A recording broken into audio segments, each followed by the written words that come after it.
As we're coming up on the 1-year anniversary of the overturn of Roe v. Wade, we have some new polling that suggests just how popular the Supreme Court conservative majority decision to overturn the constitutional right to an abortion has been. And it's going to indicate that headed into the 2024 election, abortion rights may be just as a difficult political conundrum in 2024 as it was in 2022. We saw across the country as hardcore abortion hardliners lost and lost and lost, such as Herschel Walker in Georgia and Dr. Oz in Pennsylvania, who made a very, very bad gaffe during one of the debates in which he said abortion should be decided by a woman, her physician, and local elected leaders. That did a lot of damage to Dr. Oz's campaign. So as the Republicans continue to attempt to hand wave away all of their disastrous policy that they've implemented by trying to make the election about something other than their policy and attacking Joe Biden's border policy or his disastrous economy or the disastrous inflation that exists, while not mentioning that inflation exists throughout the whole globe,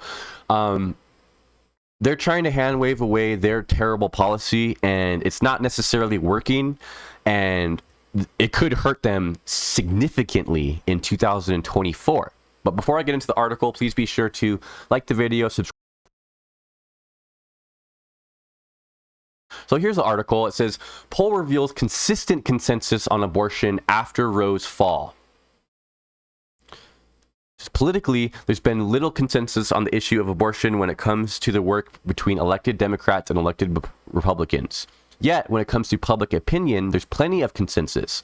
Our new NBC News poll numbers on abortion show that 61% of all registered voters disapprove of the Supreme Court's decision delivered 1 year ago tomorrow overturning Roe v. Wade. That includes nearly 8 in 10 female voters aged 18 to 49, 2/3 of suburban women, 60% of independents, and even 1/3 of Republican voters. So these numbers highlight the political conundrum for Republicans because they have to be abortion hardliners to maintain support from the other 2/3 of Republican voters who support the overturn of Roe v. Wade. But while maintaining policies that are going to keep the 2/3 of Republican support, they're also alienating a larger number of these 8 in 10 females voters age 18 to 49 and 2/3 of suburban women, as well as the other third of Republicans within their own party. So it's a very, very difficult issue for them to approach. And this is why we get responses of, oh, well, I'm pro-life and I'm pro-life. I'm pro not killing babies. We need to have abortion not be available. But also, I'm not going to advocate for any stricter abortion policies than currently exist. Or I'm not sure about when the cutoff should be, whether it's 6 weeks, 8 weeks, 12 weeks, 16 weeks. I'm not sure about that. But we just know that abortion's bad. Well, it's like, okay, but define your position. Exactly when is getting an abortion bad? They can't define it, because if they define it one way or the other, they're pissing off one group or the other. If you define abortion after 6 weeks to be inhumane or illegal, well, that's going to jazz up the 1/3 of Republicans who support the overturn of Roe v. Wade. But what's it mean for the rest of everybody else, right? The leftover after the 61%. And then if you go, okay, well, we want access to abortion to be a thing, but we want it to be after, let's say, 15 weeks. After that, you can't get one. Well, there's a lot of people that think that that's too lenient. There's still going to be too many abortions happening if we put the cutoff at 15 weeks. So the Republicans would love for this issue to just up and disappear, and they would love for people to have collective amnesia about what they did to 50 years of legal precedents in overturning Roe v. Wade, but people aren't forgetting about it, and I'm glad they're not. So it says, in our politically divided times, that's about as much public opinion consensus on an issue that you'll get, especially one as weighty and charged as else do 61% of Americans agree on? Well, I don't think 61% of Americans agree that the 2020 election was valid and had no trouble. I'm not exactly sure about that. I could be wrong about that assumption, but I can't think of just about anything else that 61% of Americans agree on. It's also consistent consensus. The August 2022 NBC News poll, released 2 months after the Dobbs decision, showed 58% disapproving of Roe's overturn. And the September 2022 NBC News poll, 2 months before the midterms, had it at 61%. So public opinion has barely moved here. It makes sense. People are in one camp or the other. Their minds are made up. They're not being swayed. There's not people who are for abortion rights that are being convinced that a certain line cutoff is the way to do it. You know what I mean? And there's not people who are anti-abortion who are being convinced by the other side. So politically, there's not any voters to gain by taking one issue or the other. There's just voters to lose. So now you see why the Republicans want to pretend that this issue doesn't exist after banging on the freaking table for decades and decades and decades and funding tons and tons and tons of anti-abortion groups and thrusting the issue into the public consensus for decades and decades and decades because it worked for them then, because it was something that was down the road and was a kind of an untangible goal that they were prodding their base towards following. But now that it's been attained, the carrot is no longer being dangled. They can't there's no more voters to gain on the issue, so they just want to leave the issue behind. It really goes to show that the Republicans, as a matter of fact, don't really care about babies being killed or whatever they claimed that the reasoning was for being against abortion.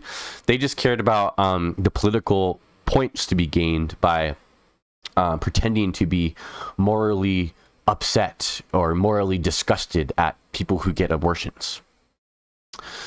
In addition, our poll finds that Roe v. Wade's overturn is an intensity issue. Check out these numbers. 87% of Democratic voters strongly approve of Roe's overturn versus 52% of Republicans who strongly approve. That's a 35-point gap. Feel free to pause the video here. I'm not going to read all of these different numbers, but it shows that there's some stark contrast to the agreement on the issue of abortion in different groups of people. And then there's the matter of geography. The NBC News poll shows that 22% of registered voters saying abortion access has become too difficult in their states, 17% saying it's too easy, and 43% saying their state has struck the right balance. But look at this. Majorities of voters in the West, 57%, and Northeast, 55%, where abortion is generally more accessible, say their state has struck the right balance, versus 38% in the Midwest and just 29% in the South, where abortion bans have proliferated in the past year. So basically, what they're saying here is that the more politically homogenous an area is, like the Deep South, the views of abortion are drastically different depending on how politically polarized an area is.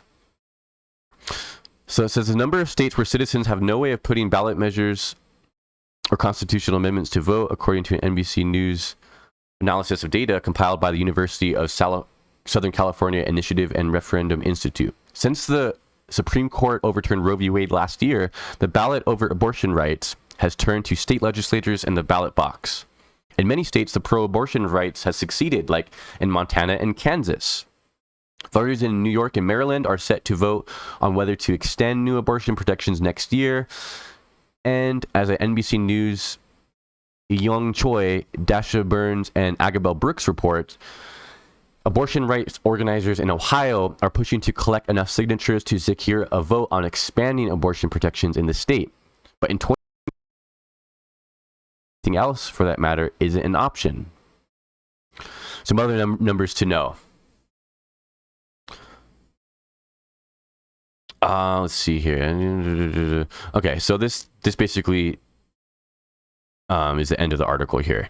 So as you can see here,